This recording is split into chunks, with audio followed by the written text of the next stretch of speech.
Hello and welcome to another beautiful day right here. It is Review. This is that time when we talk about topical issues. My name is Ramsey Enoch, and of course joining me on Review is Michael Ekenedilichuku. Good morning, Michael. Good morning, Ramsey. It's good to have you despite the fuel scarcity, the queue. We are here. Give God the praise. All right. Policy, data, decision making. Let's put it together. There was a news this morning that NPC is saying Nigeria's reliance, on 18-year data, that's census data of 18 years, relying on it to make policy decision, it's not okay. It's misleading. That's the word they use. It's misleading. Meaning you're telling the people something, and you're using the record of 18 years ago in this 21st century. And so let's look at it. Do you think this maybe some of the decisions that may have been made in the past using this 18-year-old census data, may have affected some things negatively in this country without the people knowing? What would you have to say about that? I think data collection and reportage is very expedient in policy making and development of every nation, especially when it comes to National Population Commission, if I'm right, the NPC. And if it is erroneously done, or we are still using 18 years back data, that's backdated data, that is antiquated data, outdated data, then it is very, very regrettable, because how would you try to use 18 years? 18 years old child is fully grown. It's fully grown. Some of them are adult. At 18, you become an adult in Nigeria. He's an adult, so that there will be no timeliness in terms of reportage and data.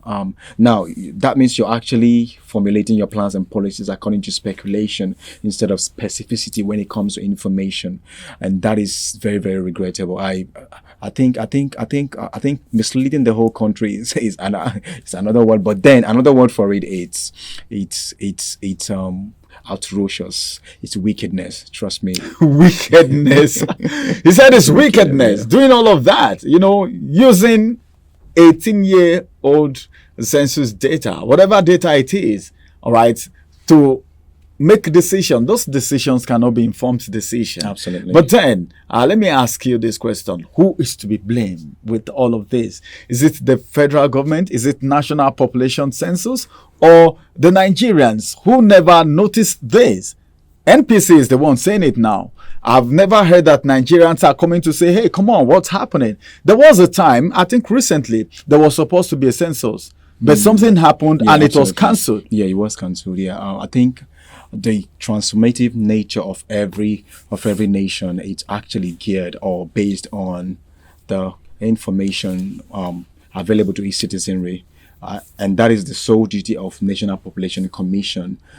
Head count, community, rural community, those in the urban areas, as it affects policy making by the government. And if the head count of a particular nation is not known, how then do you formulate policies that will be holistic and then affect a whole nation? It's just like trying to cook a meal for 100 people. I don't know, there are 100, and you're making a meal for 10 people. For 10 people. Oh my God. About 90 people will suffer. Yeah. At the end of the day, you see people scampering. You see people rushing. Absolutely. You see people struggling. Absolutely. So when you see... Can we say this is part of the reason we are struggling with some policies and some of the decisions that have been made by the government in this country? I also know that we have so much. Nigeria is so rich and endowed with natural resources, enough to sustain every Dick, Tom, and Harry in this state, but then we all know that those things are in the hand of few.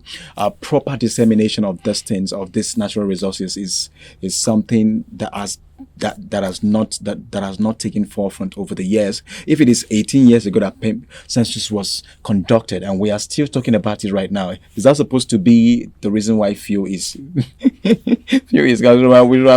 population of Nigerians and maybe the number of cars but then may have increased? But then Nigeria is a nation where people do not think about what we will eat or where the next meal will come from. We are carefree, so to say. That means we are adaptable. We take whatever harsh conditions we're in, and we suck it all. We chest it, and we tend to move on. We are optimists in every time. But then that the National Population Commission also helps to drastically reduce. And I think is it the child-born rate, if I put it that way. Like, it helps families to actually cushion the effect of having too many babies. That it tells you, hey, birth control. Yeah, birth control, actually. It's birth control. But then it's something that has been conscientized in the hearts of people that, hey, the country, in fact, the economy is actually telling the average man that you just have to give birth to two. You don't if you have plans to give birth to 5, you don't need NPC to 2 or 3. Yeah, you don't need national political people to tell you that Nigeria is overpopulated, and you need to regulate your bed. How wish Nigerians can even take advantage of the population and do what China did. At a point they said the population of China was too much, and they went into technology, and we can see the result now. The training they gave to the kids and all of that, the skill acquisition and all that. Yes, the skill acquisition. Aside from the ones that they are indoctrinated, the Kung Fu, these kids are indoctrinated into technological advancement. China, Japan, right from childhood. Yeah, Nigerians. So what do we indoctrinate our kids into?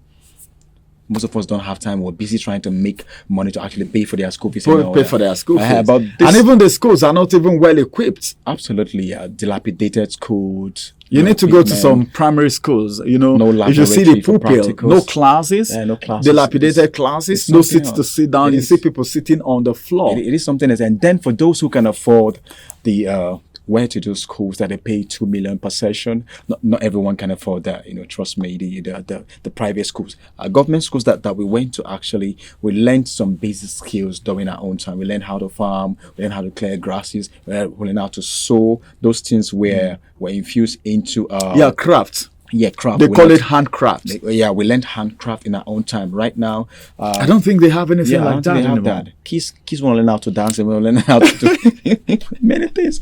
So I think NPC should actually conduct this if it is right now. But then there will be some budget made for census. I think budget was even maybe part of the reason they stopped this recent census from happening. Because if let's be realistic now. What has NPC done for Nigeria? Because you talk about head count of people in the rural and urban areas and telling us, we have this number of people. The question I want to ask is, does it mean national population census have not worked since 18 years ago? That's what it means. That's what I mean. And these are people taking salaries? That particular parastatal is still functional. It's still functional, and they still take salaries. But they've not worked for 18 years. They've not worked for it. So there are departments that have not worked for 18 years. Other departments may be doing 1 or 2 things, as it has to do with research or other things. But then the department solely responsible for head count, for population census, might not have done anything reasonable for the past 18 years. And their salaries coming and all of that. So the fault is not entirely theirs. I think the government should be blamed for that. Absolutely. Because it's like they are not being used. It's just like someone saying, I'm available, but then the person is not being used. It's not being used. So on the final note, what would you have to say to the federal government and the usage of 18-year-old census data for policy formation? That data is completely misleading. Trust me, because like I mentioned, it's outdated, antiquated. You use the word wickedness. Yeah, absolutely. It's atrocious on the side of NPC to just be there, and then they're just passive,